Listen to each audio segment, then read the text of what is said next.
Peace deal कराने में Pakistan fail हो गया है। अब जिनपिंग सामने आ गए हैं और चीन ने एटलीस्ट 4 ऐसे फॉर्मूले सामने रखे हैं जिससे सुलह हो सकती है। पाकिस्तान, इस्लामाबाद में ये बात हुई, 21 घंटे तक बातचीत चली और उसके बाद जो नतीजा रहा वो असफल रहा। तो आखिरकार चीन कौन सा ये 4 फॉर्मूला रख रहा है जिस युद्ध से सब परेशान हैं, वो फॉर्मूला अगर अपनाया जाए तो सुलह हो सकती है। चलिए इस वीडियो में हम यही समझते हैं। नमस्कार, आप देख रहे हैं न्यूज़ 18 का डिजिटल प्लेटफॉर्म। मैं हूं आपके साथ श्रुति श्रीवास्तव। शी जिनपिंग ने स्थायी शांति पर जोर दिया है। इसके लिए उन्होंने किसी भी देश पर हमला न करने की बात कही है। जिनपिंग ने खाड़ी देशों की संप्रभुता की रक्षा की भी मांग की है। इतना ही नहीं, जिनपिंग ने कहा कि ईरान की सरकार को स्वीकार करना होगा, तभी बात बन सकती है। और ईरान जंग में पहली बार जिनपिंग के में कोई बयान दिया है। विस्तार से समझते हैं। ईरान और अमेरिका जंग में पहली बार चीन के राष्ट्रपति शी जिनपिंग ने सार्वजनिक टिप्पणी की है। यूएई के क्राउन प्रिंस से मुलाकात के दरमियान जिनपिंग ने मध्य पूर्व में शांति समझौता कराने में रचनात्मक भूमिका निभाने की बात कही। जिनपिंग का यह बयान ऐसे वक्त में सामने आया है जब ईरान और अमेरिका के बीच सीज फायर कराने में पाकिस्तान और तुर्की फेल साबित हुआ है।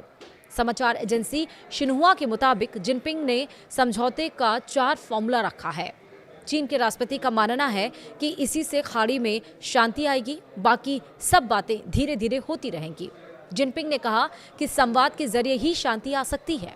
वहीं जिनपिंग ने जो सुलह का फॉर्मूला सुझाया है वो ये है। पहला, अपने भाषण में शी जिनपिंग ने जंगल राज का जिक्र किया। उन्होंने कहा कि दुनिया दोबारा जंगल राज की तरफ नहीं लौट सकती। ताकतवर देशों को संयम बरतना चाहिए। जिनपिंग ने किसी भी तरह के हमलों को तुरंत रोकने की अपील की।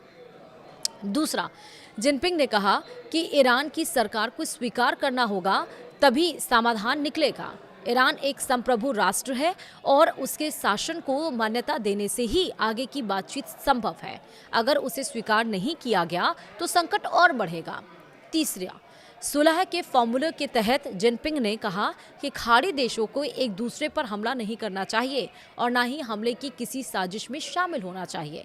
ऐसा करने से स्थिति और बिगड़ सकती है। वहीं चौथा, जिनपिंग ने स्थायी शांति पर जोर दिया। उनके अनुसार संवाद बढ़ाने की जरूरत है ताकि समस्या का समाधान निकले। दबाव डालकर शांति नहीं लाई जा सकती है। तो ये 4 फॉर्मूला जिनपिंग की तरफ से सुझाए गए। वहीं आखिरकार जिनपिंग का बयान जो अभी तक शांत था, यूएई से मुलाकात के बाद क्यों अहम माना जा रहा है? जंग के बीच पहली बार जिनपिंग ने ईरान और अमेरिका को लेकर कोई बयान दिया है। चीन को ईरान का करीबी देश माना जाता है। अमेरिकी प्रतिबंध के बावजूद चीन ईरान से तेल खरीदता है। वहीं मई के मध्य में अमेरिकी राष्ट्रपति डोनाल्ड ट्रंप का चीन दौरा प्रस्तावित है। ऐसे में जिनपिंग की यह पहल काफ़ी अहम है। पिछली बार चीन के कहने पर ही ईरान वार्ता के लिए तैयार हुआ था और इसके बाद पाकिस्तान की राजधानी इस्लामाबाद में एक बैठक आयोजित की गई थी। हालांकि इस बैठक में शांति समझौते को लेकर बात नहीं बन पाई थी, लेकिन अब 4 फॉर्मूला चीन की तरफ से समझाया गया है, जिसमें साफ तौर पर यह बताया जा रहा है कि ईरान की शर्तों को मानना होगा। दोनों देश पहली बार जंगल राज की तरफ हम मूव नहीं कर सकते। दशकों पुराना जो चल रहा था, जो शक्तिशाली देश है उन्हें संयम बरतना चाहिए। दोनों खाड़ी देशों को आपस में युद्ध नहीं करना चाहिए। और सबसे अहम बात चीन इसलिए कर रहा है क्योंकि इस्लामाबाद में जो 21 घंटे बातचीत चली, उसके बाद से यही सब पूरी दुनिया की नज़रें टिकी हुई थी कि सीज फायर के बाद ये युद्ध रुकेगा। लेकिन 21 घंटे के बाद भी आप सोचिए कि कोई नतीजा नहीं निकला और सबसे ज़्यादा टेंशन वाला पॉइंट जो बना वो स्ट्रेट ऑफ हॉर्मुज़ बना। अमेरिका का बयान इस पर आ गया कि स्ट्रेट ऑफ हॉर्मुज़ पर अब जो समय दिया गया था वो समय सीमा खत्म हो चुकी है। अब नाकेबंदी की जाएगी और अमेरिकी सैनिक वहाँ पर डिप्यूट कर दिए। अमेरिकी जो सैनिक हैं, जो नेवी है, वो वहाँ से देख रही है कि कौन से जहाज़ जा रहे हैं। अगर ईरान वहाँ पे टोल टैक्स ले रहा है तो वो भी जहाज़ को ना देने दिया जाए। ये सारी निगरानी अब अमेरिका कर रहा है।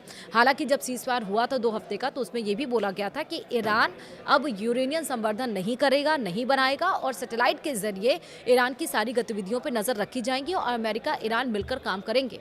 लेकिन ये सारी चीज़ें एक तरफ हो जाती हैं जब इजराइल लेबनान पर लगातार हमले करता है, दक्षिण लेबनान पर हमले जारी रखता है और इसमें ईरान ये कहता है कि ये सीज़ फायर का उल्लंघन है। हमले के बाद बातचीत अगर करने की बात कही जा रही है तो वो धोखा है और लेबनान का साथ हम नहीं छोड़ सकते। लेबनान पर हमले बंद किए जाने चाहिए। अमेरिका का इस पर रिएक्शन आ जाता है कि लेबनान पर हमले नहीं बंद होंगे और इस सीज़ फायर में या शर्तों में लेबनान का जिक्र नहीं था। वो दूसरी बात है, इस पर अलग से बात की जाएगी।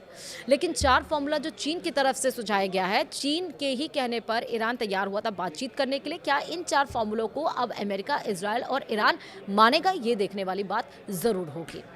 फिलहाल वीडियो में इतना ही। नमस्कार।